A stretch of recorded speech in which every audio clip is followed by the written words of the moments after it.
Hi friends, welcome to my channel. AP వాతావరణ శాఖ నుంచి వెదర్ రిపోర్ట్ అయితే వచ్చింది. బంగాళాఖాతంలో అల్పపీడనం అయితే ఏర్పడనుంది. సో అల్పపీడనంకు సంబంధించిన వివరాలు, వీటితో పాటు నైరుతి ఋతుపవనాలకు సంబంధించిన వివరాలు తెలుసుకుందాం. అలాగే మనకి శుక్రవారం రోజున ఏ జిల్లాల్లో వర్షాలు పడతాయి అనేది కూడా అయితే తెలుసుకుందాం. వీడియోని అయితే స్కిప్ చేయకుండా చివరి వరకు చూడండి. వీడియోలోని ఇన్ఫర్మేషన్ నచ్చితే ఛానల్ని సబ్స్క్రైబ్ చేసుకోండి. వీడియో యూస్ఫుల్ అనిపిస్తే మీ ఫ్రెండ్స్ అండ్ ఫ్యామిలీ మెంబర్స్కి మన వీడియోస్ని షేర్ చేసి నాకు సపోర్ట్ చేయండి. వీడియోస్ చూస్తున్నారు కానీ లైక్ చేయట్లేదు. మీరు ఎన్ని లైక్స్ చేస్తే నాకు అంత సపోర్టివ్ ఉంటుంది. వీడియో కూడా ఎక్కువ మందికి చేరుతుంది. దానివల్ల వీడియోలోని ఇన్ఫర్మేషన్ ఎక్కువ మందికి తెలిసే అవకాశం అయితే ఉంటుందన్నమాట. ఇక లేట్ చేయకుండా టాపిక్లోకి అయితే వెళ్ళిపోదాం. బంగాళాఖాతంలో అల్పపీడనం ఏర్పడే అవకాశం ఉన్నట్లు వాతావరణ శాఖ అధికారులు అయితే తెలిపారు. ముఖ్యంగా నైరుతి బంగాళాఖాతంలో ఈ నెల 2వ వారంలో ఉపరితల ఆవర్తనం ఏర్పడుతుందని అయితే అంచనా వేస్తున్నారు. ఇక దాని ప్రభావంతోనే మే 11 లేదా 12వ తేదీన అల్పపీడనం ఏర్పడే అవకాశాలు ఉన్నట్లు వాతావరణ శాఖ అధికారులు అంచనా వేస్తున్నారు. ఇక దీని ప్రభావంతోనే తెలుగు రాష్ట్రాల్లో భారీ వర్షాలు కూడా కురిసే అవకాశం ఉన్నట్లు హెచ్చరికలు జారీ చేశారు. ఇక మరోవైపు చూసుకుంటే ఏపీలో ద్రోణి కారణంగా వర్షాలు అయితే కురుస్తున్నాయి.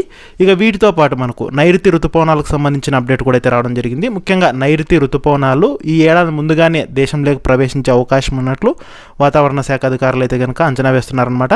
ముఖ్యంగా మే 13వ తేదీ నాటికి అండమాన్ నికోబార్ దీవులు, దక్షిణ బంగాళాఖాతంలోకి ప్రవేశించే అవకాశం ఉన్నట్లు తెలిపారు. ఇక వీటితో పాటు ముఖ్యంగా ప్రస్తుతం ఏపీలో చూసుకున్నట్లయితే కనుక మనకు దిగువ ట్రోపో ఆవరణంలో ఈశాన్య మరియు నైరుతి దిశగా గాలులు అయితే వీస్తున్నాయి.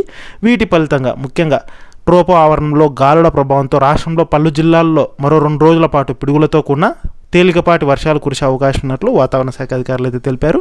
ముఖ్యంగా మే 8 శుక్రవారం రోజున అల్లూరు సీతారామరాజు, పోలవరం, విశాఖపట్నం, అనకాపల్లి, కాకినాడ, కోనసీమ, తూర్పుగోదావరి, పశ్చిమ గోదావరి, ఏలూరు, కృష్ణా, ఎన్టీఆర్, అలాగే వైఎస్ఆర్ కడప, శ్రీ సత్యసాయి, చిత్తూరు, తిరుపతి జిల్లాల్లో పిడుగులతో కూడిన తేలికపాటి వర్షాలు కురిసే అవకాశం ఉందని, అలాగే ఉరుములు మెరుపులు వచ్చేటప్పుడు చెట్ల కింద పొలాల్లో ఉండకూడదని, సురక్షిత ప్రాంతాల్లో ఉండాలని అయితే తెలియజేశారు. ఇక వీరితో పాటు ముఖ్యంగా మనకు అల్లూరు సీతారామరాజు జిల్లాకు సంబంధించి జీకే వీధి మండలంలో తీవ్ర వడగాలులు, అలాగే ముంచింగిపుట్టు, పెదబయలు, గోకవరం, చింతూరు, కూనవరం, వరరామచంద్రాపురం, గుర్తేడు మండలాల్లో ముఖ్యంగా 7 మండలాల్లో వడగాలులు వీచే అవకాశం ఉన్నట్లు వాతావరణ శాఖ అధికారులు అయితే తెలిపారనమాట.